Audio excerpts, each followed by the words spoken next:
এই নামষাৰ সাম্প্ৰতিক সময়ত বৰ প্ৰাসংগিক, কাৰণ আমি কিছুমান ল'ৰা ছোৱালীয়ে পিতৃ মাতৃৰ কথা নুশুনো, মা দেউতাৰ কথা নুশুনি পানি আমি নিজে নিজৰ ভৰিত কুঠাৰ মাৰি বিপদত পৰোঁগৈ, নপৰোঁ জানো? গুৰু গোসাঁইক আমি নামানো, এচাম এনেকুৱা ব্যক্তি আছে। গতিকে এই সংকটৰ পৰা আমাক ভগৱন্তে উদ্ধাৰ কৰে। এদিন এই নামষাৰ গান নতুন প্ৰজন্মৰ কাৰণে, এদিন মহাদেৱ শিৱই আৰু পাৰ্বতীয়ে দুয়ো কথা আলোচনা কৰি বহি আছে। তেওঁলোকৰ দুজন সন্তান, পুতেক কি আছিলে বাৰু? কাৰ্তিক আৰু গণেশ। কাৰ্তিক আৰু গণেশ দুয়ো আহিলে পিতৃ মাতৃৰ ওচৰলৈ। অত্যন্ত প্ৰয়োজনীয় প্ৰাসংগিক নাম এটা সাম্প্ৰতিক সময়ত। এনেই নাম কিছুমান গাই থাকিলে নহ'ব, আচল কথাবিলাক নামৰ মাজতে আমি আলোচনা কৰিব লাগিব, বাৰ্তা এটা যাব লাগিব নতুন পুৰুষলৈ। গতিকে মহাপ্ৰভুৰ মহাদেৱ শিৱ বহি আছে, কাৰ্তিক গণপতি দুয়ো আহিলে।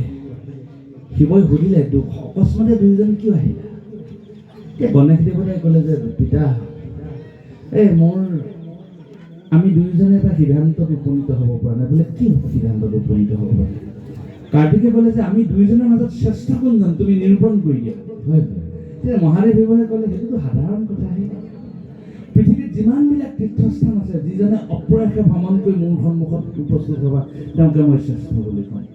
কথা শুনাৰ লগে লগে কাৰ্তিকৰ বাহন আছিলে ময়ূৰ পক্ষীত উঠি কাৰ্তিক পৃথিৱীৰ তীৰ্থ ভ্ৰমণ কৰিবলৈ যাত্ৰা কৰিলে। গণেশ দেৱতা নগ'ল। গণেশ দেৱতা যাবই কেনেকৈ? ময়ূৰ যানখনৰ লগত নিগনিজানৰ কিবা সম্পৰ্ক থাকিব পাৰিব নেকি? এই নিগনিজনাত উঠি বা এন্দুৰজনাত উঠি তেওঁ কেনেকৈ যাব? কিন্তু ইয়াৰ অন্তৰালত এটা ৰহস্য আছে। তেওঁ মহাদেৱ শিৱই সুধিলে, তুমি কিয় তীৰ্থ ভ্ৰমণ কৰিবলৈ নগ'লা? তেতিয়া গণেশ দেৱতাই ক'লে, হে পিতৃ, তুমি মোৰ আৰাধ্য পিতৃ, মোৰ জন্মদাতা তুমি, আৰু এয়া মোৰ মা, আৰাধ্য মাতৃ। তোমালোক থকাৰ অৱস্থা সতী সন্ততিৰ কোনো তীৰ্থস্থান পবিত্ৰ হ'ব নোৱাৰে। তোমালোকৰ চৰণ পংকজে সতী সন্তানৰ পৰম তীৰ্থ। অৰ্থাৎ পিতৃ মাতৃ থকা অৱস্থাত সতী সন্তানৰ কোনো বৈকুণ্ঠপুৰ থাকিব নোৱাৰে, অকল সেই বৈকুণ্ঠখন হ'ল পিতৃ মাতৃ চৰণহে। তেতিয়া মহাদেৱ শিৱৰ আনন্দত চকুলো ওলাইছে আৰু তেতিয়া অনুভৱ কৰিছে, মই ইমান সুযোগ্য সন্তান জন্ম দিলোঁ। গতিকে পিতৃ মাতৃৰ প্ৰতি অচলা ভকতি লাগিবই। যি সতী সন্তানে পিতৃ মাতৃক শ্ৰদ্ধা নকৰে, সি নিজে এদিন ৰসাতললৈ যাব। ভাগৱতত, শ্ৰীমদ ভাগৱতত কোৱা হৈছে, কি বুলি কৈছে আপোনালোকে জানে, ভকতি বিহনে জীৱ যাইবোৰ ৰসাতল। শ্ৰীকৃষ্ণই উদ্ধৱক কৈছে, হেন জানি ভকতি বিহনে জীৱ যাইবোৰ ৰসাতল, হেন জানি পৃথিৱীত থকা মহাবল। হৃদয়ত ভক্তি থাকিব লাগিব। কাৰ প্ৰতি? প্ৰথমতে পিতৃ মাতৃৰ প্ৰতি। পিতৃ মাতৃৰ প্ৰতি যি সতী সন্তানৰ ভক্তি থাকিব, সেই সতী সন্তানেই সমাজখনৰ কাৰণে ভাল কাম কৰিব আৰু তেওঁলোকৰ ঘৰবিলাক মন্দিৰলৈ ৰূপান্তৰ হ'ব। সেইবিলাকেই হ'ল ভাল মানুহ। এই নামষাৰ গান, হে ৰাম ৰাম তীৰ্থ নিবলৈ যাবই নালাগে, নাই ক'তো পিতৃ মাতৃৰ সেৱাই সৰ্বশ্ৰেষ্ঠ ধৰ্ম, সেয়ে হ'ব বৈকুণ্ঠ ধাম, অ সখী হব পূৰ্ণ হৈব।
বোলে সত্যতা দ্বাপৰৰ সকলো জীৱকে কলিত নৰজন এই পিতৃ মাতৃৰ বাবে দেখিলে সংসাৰখন ভকতি কৰিব লাগে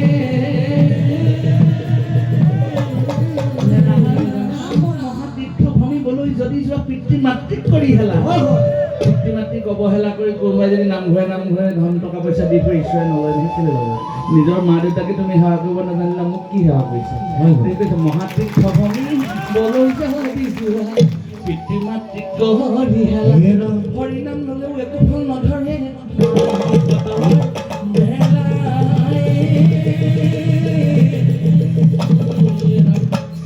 মাধৱে বুলন্দ হকি শুনা ধনঞ্জয় গীতা শাস্ত্ৰখনত অৰ্থাৎ কুৰুক্ষেত্ৰ যুদ্ধত অৰ্জুনক ওচৰলৈ মাতি আনি ভগৱানে ক'লে কি বুলি ক'লে মাধৱে বুলন্দ হকি শুনা ধনঞ্জয় বিষয় নহ'লে এইটো দেখা যে নৰয় সেই অৰ্জুন মানুহক বিষয় লাগিব বিষয় বাসনা লাগিব বিষয় বাসনাখনেই অৱশ্যে গাহস্থ সংসাৰখনে অৰ্থাৎ বিষয় আশ্ৰম যিখন মানুহে পালন কৰিছে সেইখনে শ্ৰেষ্ঠ আশ্ৰম বুলি কোৱা হৈছে ঘৰ সংসাৰ কৰি নিজৰ পিতৃ মাতৃক সেৱা কৰি সতী সন্তানৰ লগতে সংসাৰখন কৰি ঈশ্বৰ যেতিয়া সাধনা কৰিব মানুহক যেতিয়া সেৱা কৰিব সেইখনেই শ্ৰেষ্ঠ ধৰ্ম বুলি কৈছে সেইকাৰণে কোৱা হৈছে মাধৱে বুলন্দ হকি শুনা ধনঞ্জয় বিষয় নহ'লে এইটো দেখা যে নৰয় এই বিষয় পাতিলে যদি অকল মানুহজনীৰ লগতে যদি ব্যস্ত হৈ থাকোঁ ল'ৰা ছোৱালীকেইটাৰ লগতে ব্যস্ত মই মোৰ লগৰখিনিক কওঁ চাবা আকৌ বৃদ্ধাশ্ৰম তোমালোকৰ কাৰণেও সাজু হৈ আছে যদিহে নিজৰ পিতৃ মাতৃক সেৱা কৰিব নোৱাৰা নহয় তোমালোকৰ কাৰণে সেইটো ব্যৱস্থা কৰিব গতিকে হেন বিষয় অতমাজি পিতৃ মাতৃক তেজা যদি জমে যন্ত্ৰণা দিব জানি জানি